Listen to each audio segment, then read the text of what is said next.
Assalamualaikum warahmatullahi wabarakatuh. Hai anak-anak Umi, apa kabarnya hari ini? Alhamdulillah, semoga kita sehat semua ya. Oke anak Umi, hari ini kita akan belajar dongeng. Nah, Umi mau tanya nih, siapa yang suka baca dongeng? Ya, Alhamdulillah. Di buku tema 2 banyak loh dongeng-dongeng yang diceritakan. Nah, anak Umi, tujuan pembelajaran kita adalah anak Umi semuanya mampu menceritakan kembali isi dongeng dengan kata-kata sendiri dan mampu mengambil pelajaran dari dongeng tersebut. Oke, simak penjelasan dari Umi.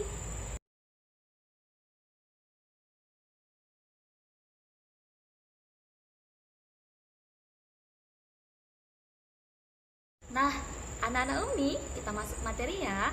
Dongeng merupakan sebuah karya sastra yang menceritakan sebuah kisah yang tidak benar atau kisah hayalan. Tujuannya apa? Untuk kita ambil pelajaran dalam kehidupan kita dan juga bisa sebagai hiburan. Oke, Naomi? Ada banyak loh jenis-jenis dongeng. Di antaranya yang pertama mite. Pernah dengar nggak mite?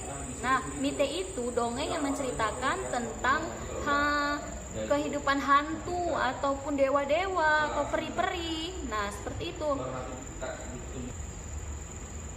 Nah, ada lagi yang namanya sage. Nah, seperti nama orang ya, sage itu dongeng yang menceritakan tentang kepahlawanan, kesatriaan, kekuasaan, tentang seorang tokoh.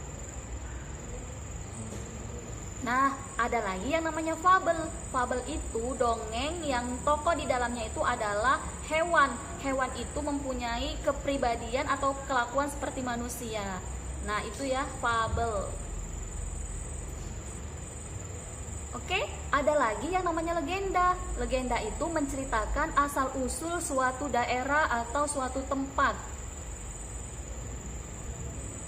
Ada juga yang namanya cerita jenaka. Nah, kalau cerita jenaka ini dongeng yang menceritakan kelucuan-kelucuan yang bisa membuat kita tertawa. Nah, kalau cerita pelipur lara itu biasanya menggunakan tokoh wayang. Dan yang terakhir adalah cerita perumpamaan. Ini biasanya berisi nasihat.